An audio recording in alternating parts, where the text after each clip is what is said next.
El Señor esté con ustedes. Evangelio de nuestro Señor Jesucristo según San Lucas.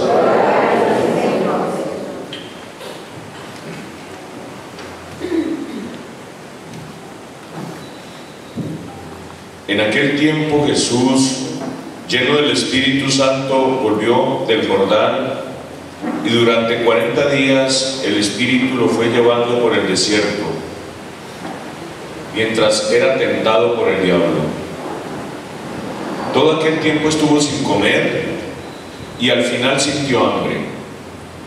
Entonces el diablo le dijo: si eres hijo de Dios, dile a esta piedra que se convierta en pan. Jesús le contestó: está escrito, no solo de pan vive el hombre. Después, llevándole a lo alto, el diablo le mostró en un instante todos los reinos del mundo y le dijo: te daré el poder y la gloria de todo esto, porque a mí me lo han dado, y yo lo doy a quien quiero. Si tú te arrodillas delante de mí, todo será tuyo. Jesús le contestó: está escrito, al Señor tu Dios adorarás, y a Él solo darás culto. Entonces lo llevó a Jerusalén y lo puso en el alero del templo y le dijo: si eres hijo de Dios, tírate de aquí abajo, porque está escrito, encargará a los ángeles que cuiden de ti, y también te sostendrán en sus manos para que tu pie no tropiece con las piedras. Jesús le contestó: está mandado, no tentarás al Señor tu Dios. Completadas las tentaciones, el demonio se alejó de él hasta otra ocasión. Palabra del Señor. Gloria a ti, Señor Jesús.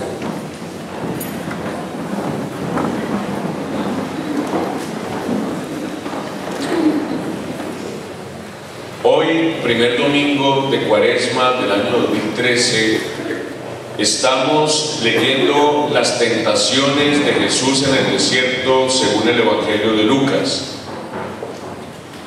Siempre en el primer domingo de Cuaresma leemos este pasaje de las tentaciones de Jesús en el desierto. Un año se leen las de Marcos, otro año se leen las de Mateo y otro año se leen las de Lucas. Y es interesante comparar las tres versiones de las tentaciones de Jesús en el desierto, porque tienen unos detalles que iluminan la reflexión de cada domingo primero de Cuaresma. Hoy reflexionamos las de Lucas. Yo quisiera mostrar de una manera breve cómo están organizadas estas tentaciones. En Marcos no aparece ninguna de ellas. Marcos simplemente dice: Jesús fue 40 días al desierto y allí fue tentado por Satanás, y no más.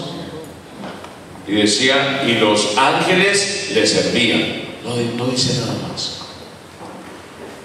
En cambio, Mateo y Lucas sí establecen en detalle por lo menos tres de las tentaciones que Jesús tuvo en el desierto.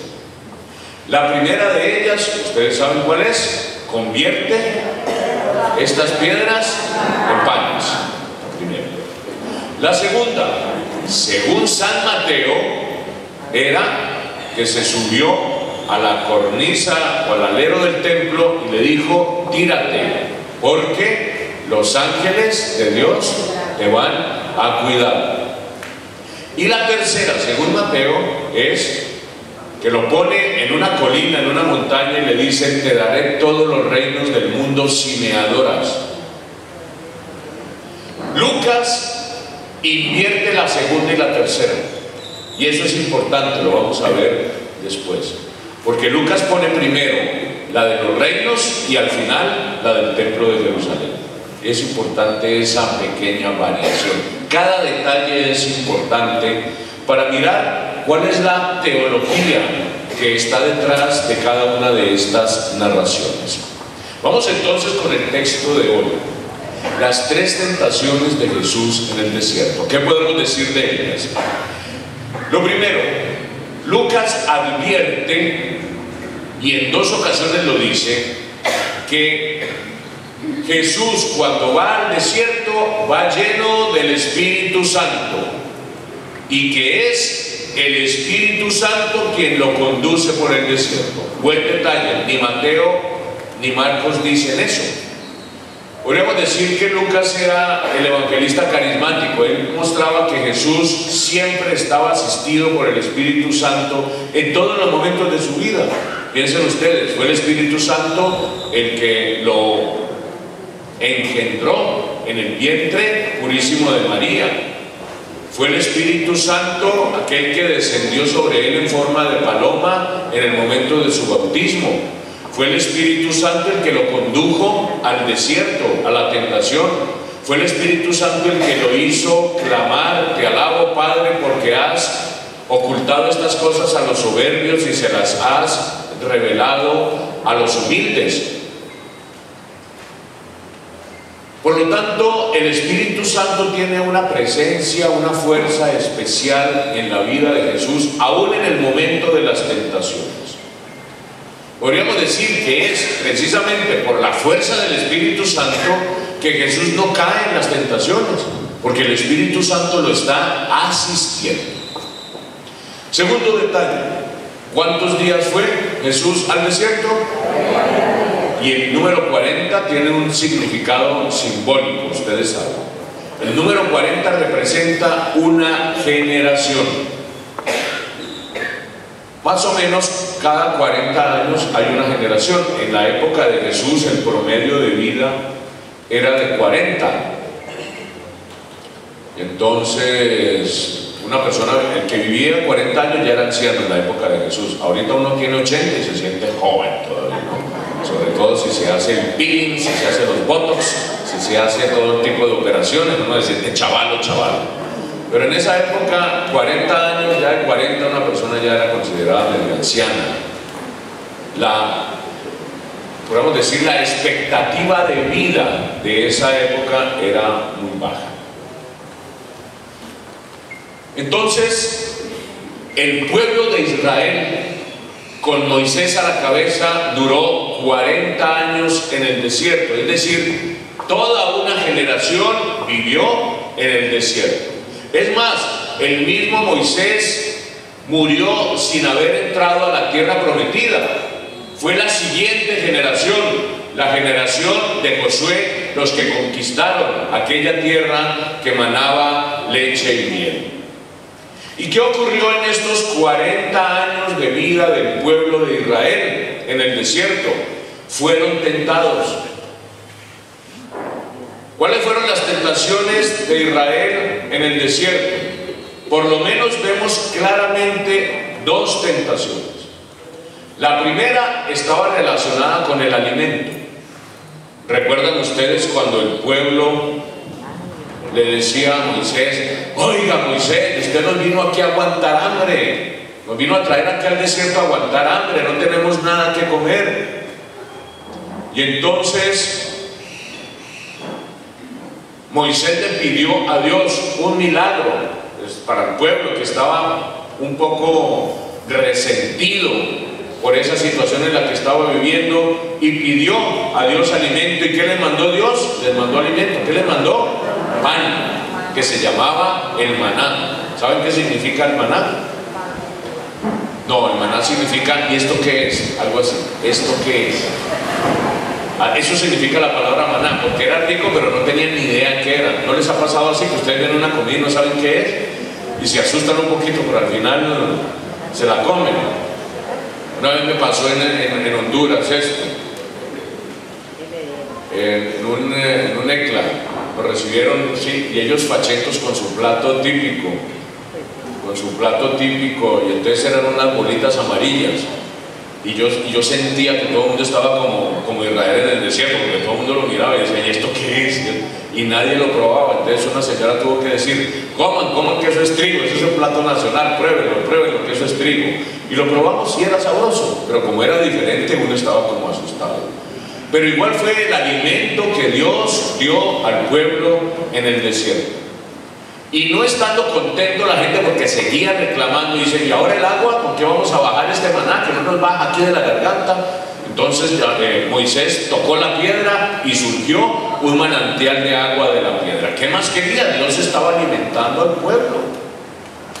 Y al final dice, ay no, nos tienen a punta de carbohidratos, aquí todos vamos a perder la figura, nada de proteína, no tenemos. ¿Y qué mandó? Codornices para que la gente tuviera ahí su proteína.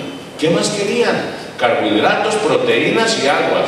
Una dieta más o menos balanceada. Pero ¿qué ocurrió? La gente, a pesar de que fue alimentada por Dios en el desierto, estaban añorando la cebolla de Egipto. No, queremos cebolla, queremos cebolla, queremos cebolla.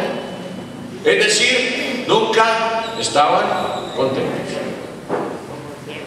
Dios satisface la necesidad del pueblo en un momento de escasez, y el pueblo bravo, y el pueblo exigente. Como dicen algunas personas, ¿no? Además de limonero, bravo.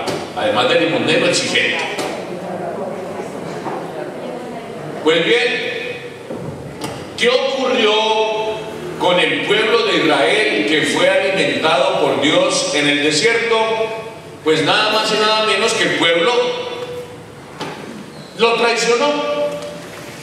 Porque cuando Moisés subió al monte Horeb para recibir las tablas de la ley y venía contento con la nueva ley, ¿cómo encontró al pueblo? Adorando a un Dios extranjero. Hicieron una imagen de Baal y le estaban rendiendo culto a Baal, sabiendo que era Dios el que los había protegido. Entonces ustedes ven que el desierto es el lugar de la tentación, porque es el lugar de la aridez. Es el lugar donde la desprotección, donde se pone a prueba mi confianza en el Señor cuando aparentemente Él no me está ayudando. Y esas tentaciones que vivió el pueblo de Israel con respecto a la comida, con respecto a la adoración de otro Dios que les da supuestamente poder, por lo menos esas dos, aparecen también en Jesús. Jesús también es tentado. Jesús también tiene una misión.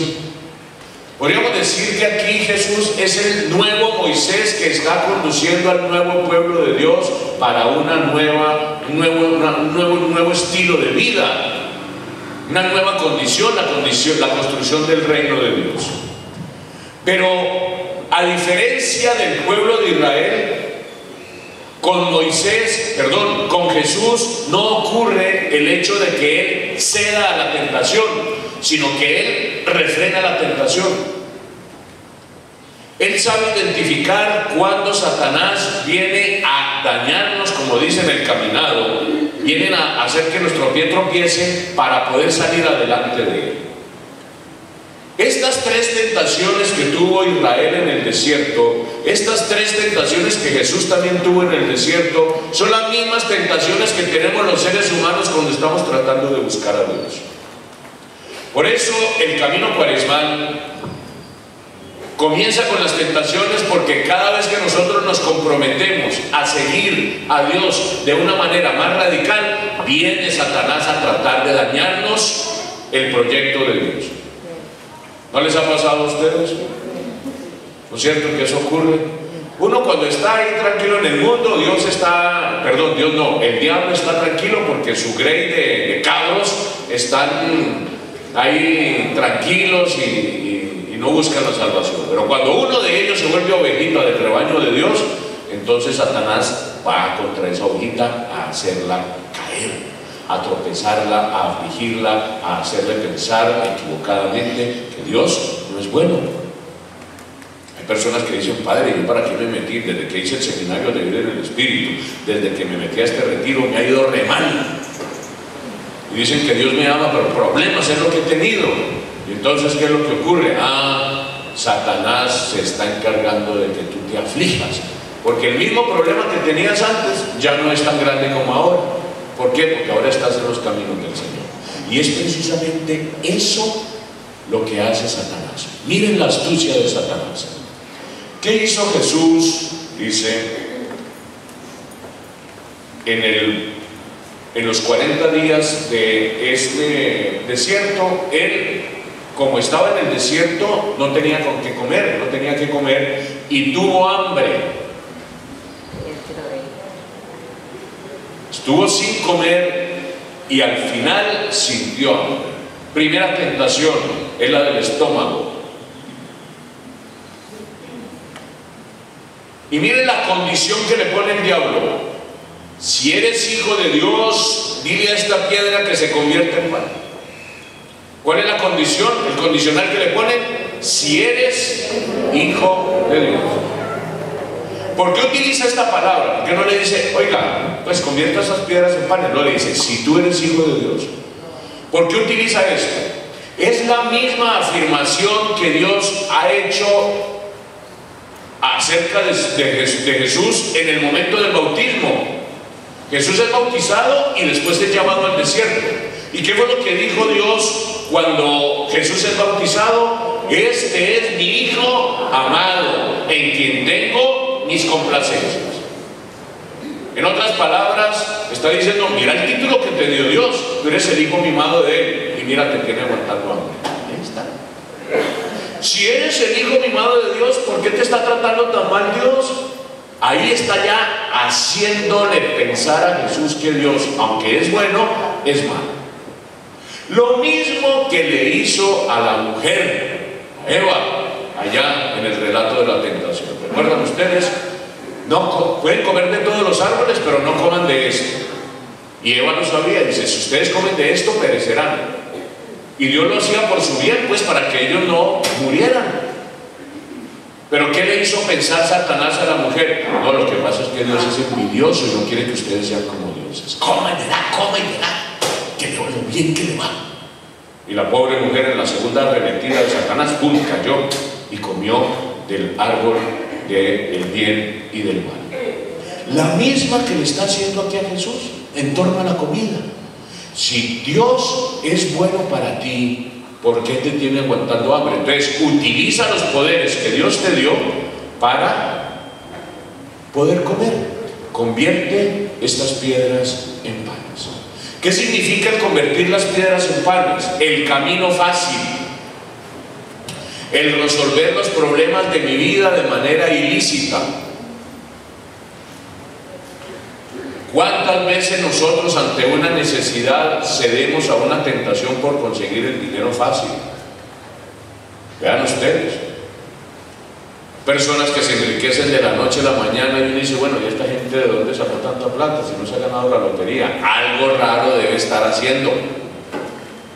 Si se le investiga, algo raro está haciendo. Está cayendo en la tentación del dinero fácil, el camino fácil de la solución de los problemas.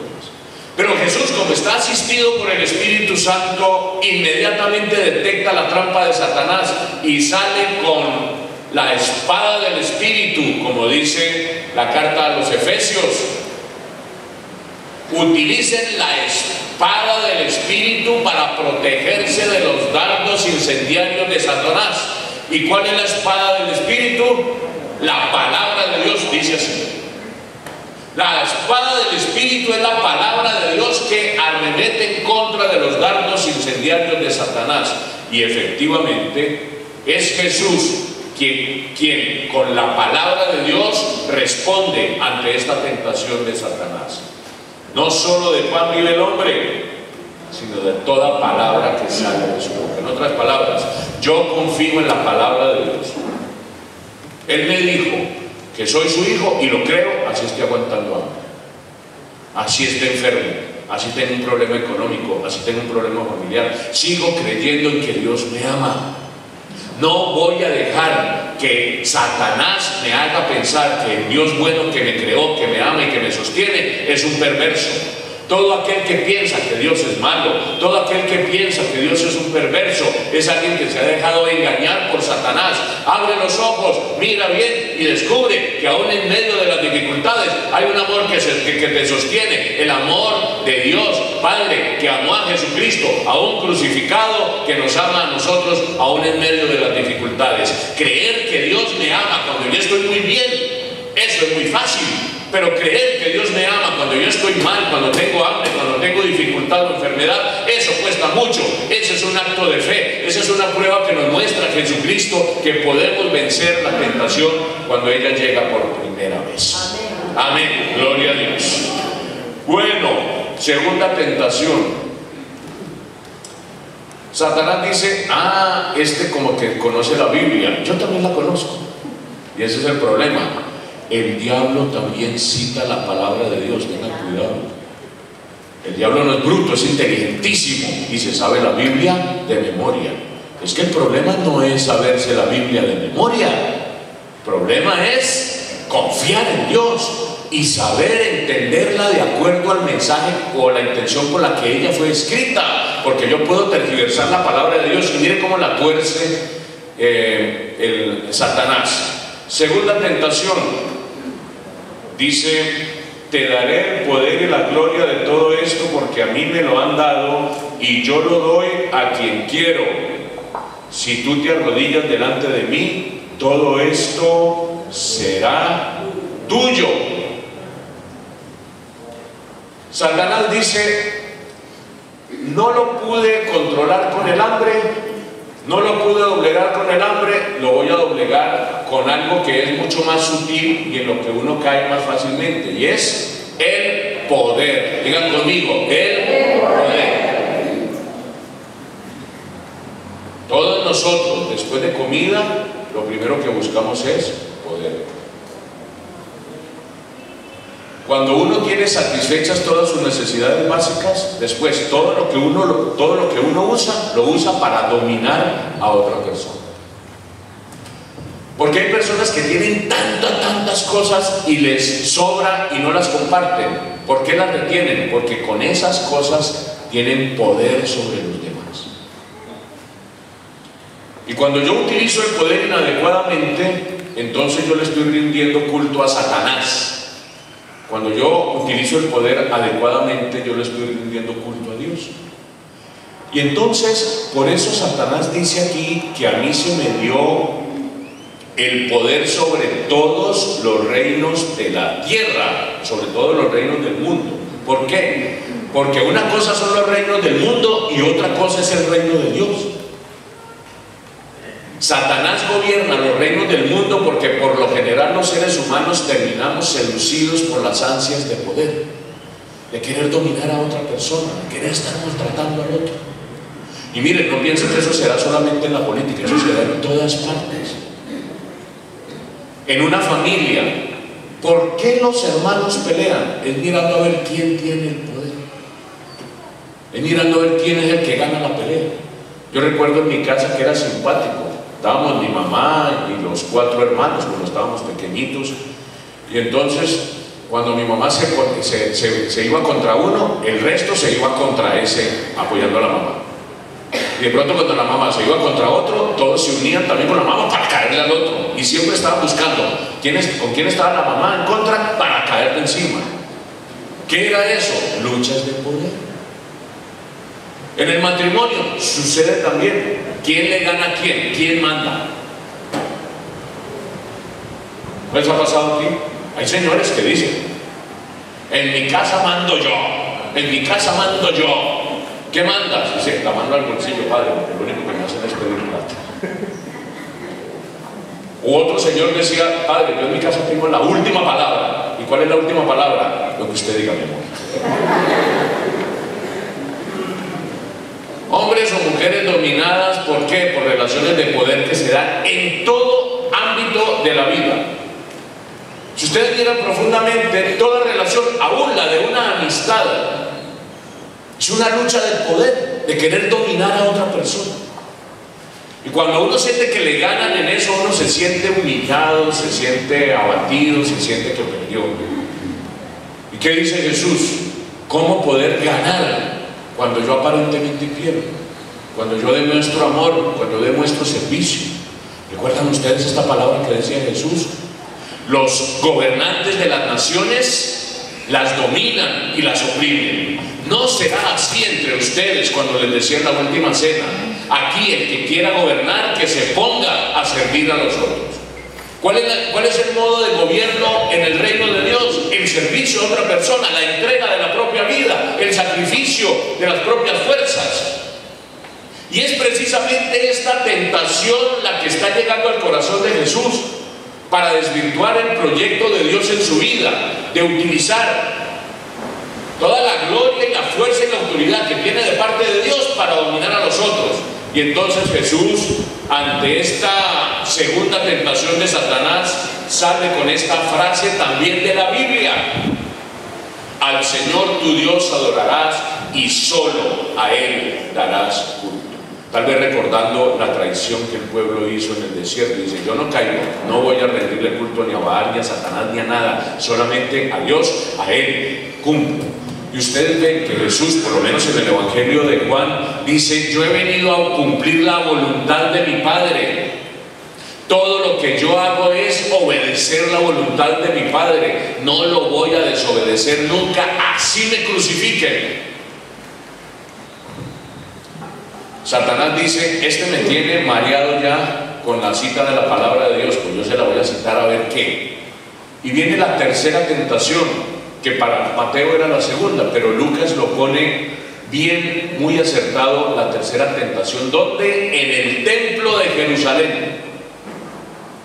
Primero en el desierto, primero lo pone frente a los reinos de la tierra y después lo pone en el templo de Jerusalén. Lo sube como al techo, así como si estuviera en la parroquia de Dolores, ahí en el techo, y le dice: tírate, porque está escrito, si tú eres el Hijo de Dios, tú sabrás que si tú estás en un peligro, entonces Dios te protegerá. Y cita el Salmo 91, Salmo 90, que fue el que leímos hoy. Salmo 90, que dice: a sus ángeles ha dado órdenes para que te guarden en tus caminos, te llevarán en sus palmas, para que tu pie no tropiece en la piedra. Caminarás sobre áspides y víboras, pisotearás leones y dragones.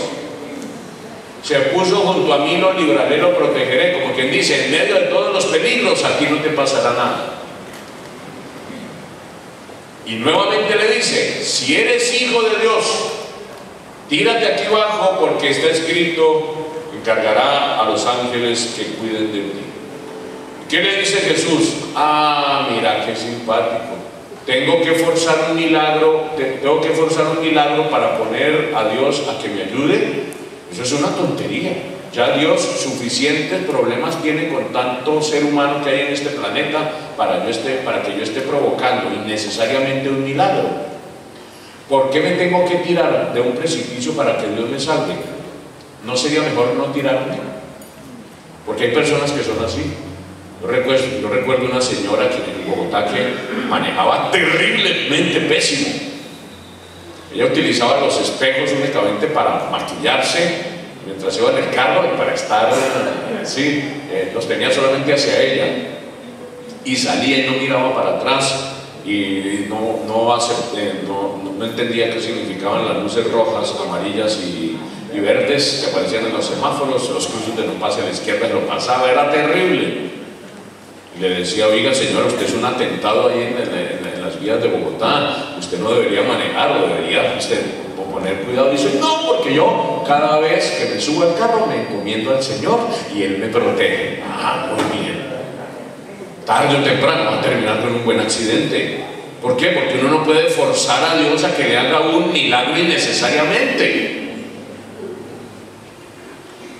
Señor, yo tomo guaro toda la vida, sabroso, pero cuida mi hígadito, por favor, cuida mi hígado, sí, Señor. Protégeme el hígado, sí, Señor, pero échele guaro y échele guaro. ¿Y entonces a fin qué? Como me pasó a mí con la vesícula, yo le hubiera dicho al Señor: Señor, ¿qué tal que yo le hubiera dicho: ay Señor, ¿por qué tuve que tener estas piedras en la vesícula si apenas me comí 2 chanchos en diciembre? ¿Cuál es la cosa? consecuencias de lo que estás viviendo. No pidas un milagro cuando no estás actuando de acuerdo a la voluntad de Dios.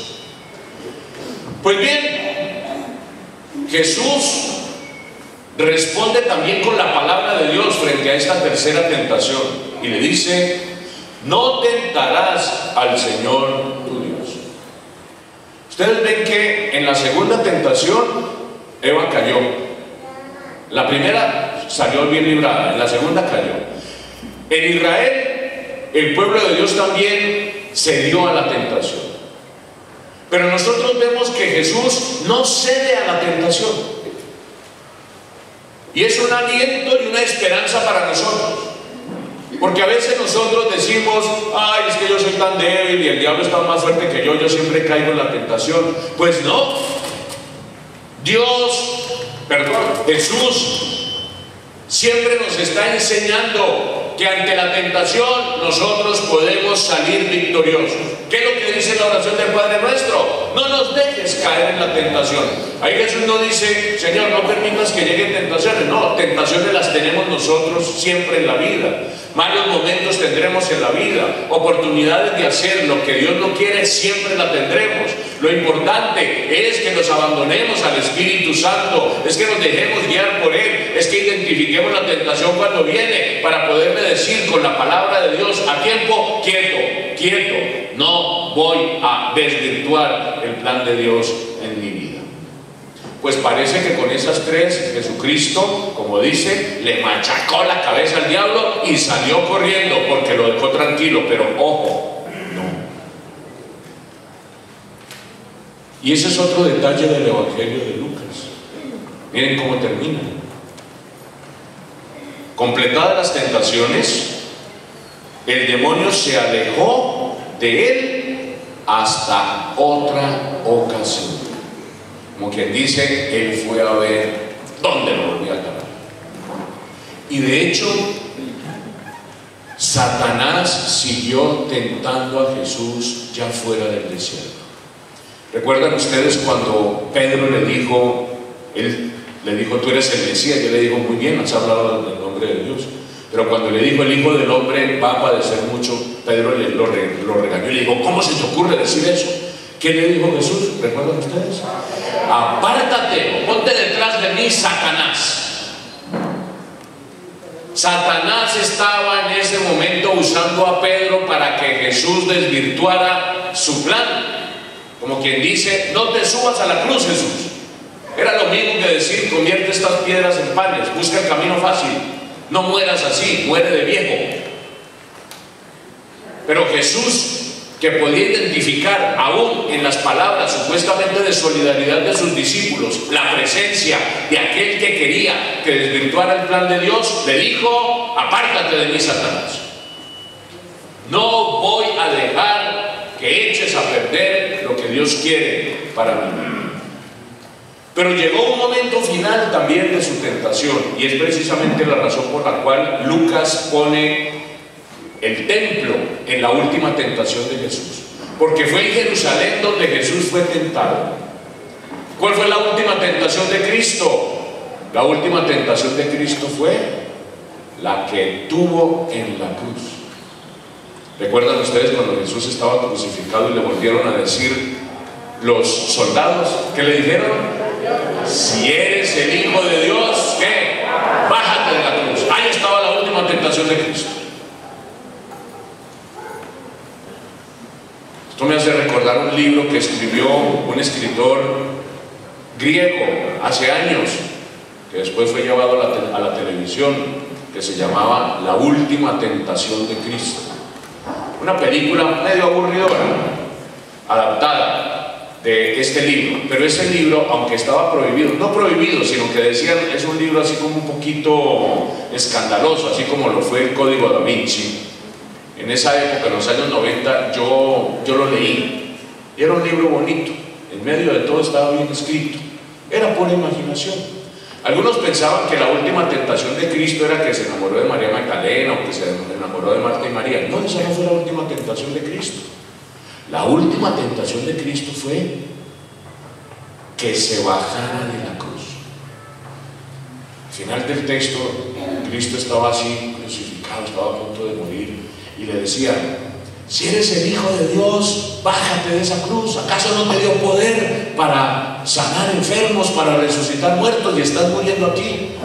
Y entonces Jesús como que se dejó convencer en el libro, ¿no? Según lo que va narrando, él se dejó convencer de eso y empezó, ¡pum!, sacó un clavo, ¡pum!, sacó otro clavo y ¡buah!, que se fue de cabeza. ¿Por qué? Porque tenía los clavos de los pies. No, mentira, es un chiste que hay. Pero en el libro Jesús se bajó de la cruz y entonces fue detrás de María Magdalena, según el libro, y estuvo con María Magdalena, y María Magdalena lo traicionó, y entonces tuvo que irse con Marta y María, y tuvo hijos con Marta y María. Mejor dicho, un relajo total. Eso es lo escandaloso del libro. Ya cuando estaba viejito Jesús, ancianito, con sus esposas y con sus hijos ahí, fue a caminar por la plaza del pueblo y vio a un hombre hablando de un tal Jesús con poder, y decía: nosotros creemos en un Cristo crucificado, su sangre pagó las culpas de nuestros pecados, ahora nosotros somos libres por el Cordero de Dios que quita el pecado del mundo. Y este Jesús ya viejito se acerca y lo mira, y ¿saben quién era ese hombre que estaba hablando de eso? San Pablo. Y va y le dice: oiga, San Pablo, usted sí es mentiroso. ¿Por qué? Dice: porque Jesús no murió en una cruz, él se bajó. ¿Y usted cómo sabe eso?, le decía. ¿Y usted cómo sabe eso, que él se bajó de la cruz? Dice: sí, usted está diciendo mentiras. Porque él, al bajarse de la cruz, fue detrás de María Magdalena, lo traicionó, tuvo que irse con Marta y María, y ahora va a morir de viejo. Dice: ¿y usted cómo sabe eso? Dice: pues soy yo. Dice: usted es un viejo decrépito que tal vez que no cumplió la voluntad de Dios, pero a mí Dios se me reveló que tiene el poder de cambiar vidas en nombre de aquel que no se bajó de la cruz. Y yo creo firmemente, porque aquel que no se bajó de la cruz fue el que me cambió la vida. Y en ese momento Jesús tomó conciencia y dijo: hombre, ¿para qué me bajé de la cruz? ¿Por qué tuve que ceder en la última tentación, que era la más importante? Y dice el libro: empezó a llorar amargamente, arrepentido por no haber cumplido hasta el final lo que Dios quería. Pero en ese momento se despertó y fue a ver, y todavía estaba en la cruz. Era un sueño que había tenido. Y terminó diciendo: todo está cumplido, en tus manos encomiendo mi espíritu. Y ahí murió. Y entonces, bueno, bonito, como de esas películas que todo era un sueño, y uno dice: ah, valiente gracia, todo era un sueño. Pero miren qué bonito, la última tentación de Jesús no fue esta tercera del desierto. La última tentación de Jesús fue cuando le dijeron: bájate de la cruz, que es lo más difícil que uno puede enfrentar. Que en el momento culminante de la vida, cuando uno sabe que está sacrificándolo todo por otros desagradecidos que no me están dando gracias por lo que estoy haciendo, allí es donde se me está probando la fe.